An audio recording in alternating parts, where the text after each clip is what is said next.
Hi hello TET and DSC aspirants. చూడండి, నిన్న పూర్వ బాల్య దశ, ఉత్తర బాల్య దశ, కౌమార దశ మీద నేనైతే బిట్స్ చేశాను. కానీ ఎన్నిసార్లు చేసినా మనం కన్ఫ్యూజ్ అవుతాం. అందుకనే కొంచెం డైరెక్ట్ బిట్స్తో చేస్తున్నాను, మళ్ళీ చేస్తున్నాను. అంటే కొంచెం మారినాయి అనమాట, కొన్ని కొత్త బిట్స్ కలిసినాయి, అందుకనే చేస్తున్నాను. పూర్వ బాల్య దశ అంటే ఇది సమస్యాత్మక వయసు. ఆ, అప్పుడే ప్రారంభం అవుతుందన్నమాట. టాయ్ ఏజ్ అంటే బొమ్మలతో ఆడుకునే వయసు.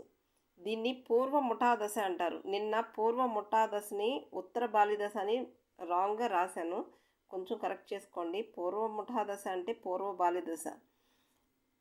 నెక్స్ట్, పిల్లల సాంఘిక ప్రవర్తనకు పునాది వంటిది. నెక్స్ట్, దీన్ని అన్వేషణ వయసు అంటారు. ఎక్కువ ప్రశ్నిస్తారు, ఏంటి ఏంటి ఎలా అని ప్రశ్నించే దశ అని కూడా అంటారు. అనుకరణ దశ అంటే పెద్దల ప్రవర్తనని అనుకరిస్తారనమాట. సృజనాత్మకత వయస్సు అంటే ఈ దశలో పిల్లలు తాము ఆడుకునే ఆట వస్తువులతో సృజనను జోడించి ఆడుకుంటారు.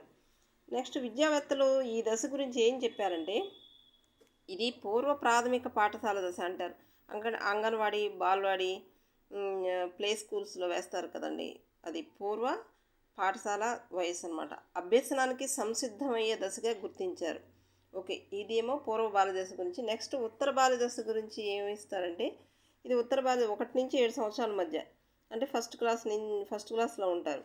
పిల్లల జీవితంలో మొదటి మెట్టుగా వర్ణిస్తారు.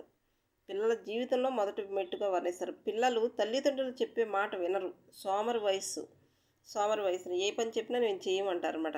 జగడగుండ్లు అంటే క్వారల్సమ్ ఏజ్. జగడగుండ్లు అంటే పోట్లాడుతూ ఉంటారు, వాళ్ళ సమవయస్కులతో పోట్లాటకు దిగుతూ ఉంటారు అనమాట. ఇక్కడ మనోవిజ్ఞాన శాస్త్రవేత్తల అభిప్రాయం కూడా చెప్పారు. దీన్ని ముఠా వయసు అంటారు. ఇక్కడికి వచ్చి పూర్వ ముఠా వయసు అంటే పూర్వ బాల్య దశ, ముఠా వయసు అంటేనేమో ఉత్తర బాల్య దశ. నెక్స్ట్, అనుసరణ వయసు. తోటి పిల్లల ప్రవర్తనను సంఘీభావంతో అనుసరిస్తారు. సృజనాత్మకత వికసిస్తుంది. దీన్నే క్రీడా వయసు అని కూడా అంటారు, క్రీడా వయసు అనుకుంటారు. విద్యావేత్తల అభిప్రాయంకి వచ్చి ప్రాథమిక పాఠశాల, అప్పుడే స్కూల్లో జాయిన్ చేస్తారు కదండి, ప్రాథమిక పాఠశాల వయసు అంటారు. క్లిష్టతర వయసు. ఈ వయసులో ఉపాధ్యాయులు పిల్లల్ని అంటే స్టూడెంట్స్ని ఎప్పుడు ప్రోత్సహిస్తూ ఉండాలన్నమాట. నెక్స్ట్, పూర్వ కౌమార దశ. నిన్నైతే పూర్వ కౌమార దశ గురించి చేశాను. ఇది యవ్వనం ఆరంభమయ్యే దశ అనమాట. లైంగిక భాగాలు పరిపక్వత చెంది పునరుత్పత్తి సామర్థ్యం చేరుకుని అక్కడ ఆరంభం అవుతుంది, అంతే, చివరి వరకు రాదు, ఆరంభమయ్యే దశ అనమాట. ఇక్కడ రూట్ అనే ఒక శాస్త్రవేత్త ఒక మాట చెప్పారు. శారీరక మనోవైజ్ఞానిక మార్పులతో కూడుకున్న దశ రూట్ అని అన్నారు, ఈయన పేర్కొన్నారనమాట. ఫ్రెండ్స్, చూశారు కదా, ఇలాంటి మరికొన్ని ఇంపార్టెంట్ టాపిక్స్ చేస్తాను. ప్లీజ్ నన్ను ఎంకరేజ్ చేయండి, సబ్స్క్రైబ్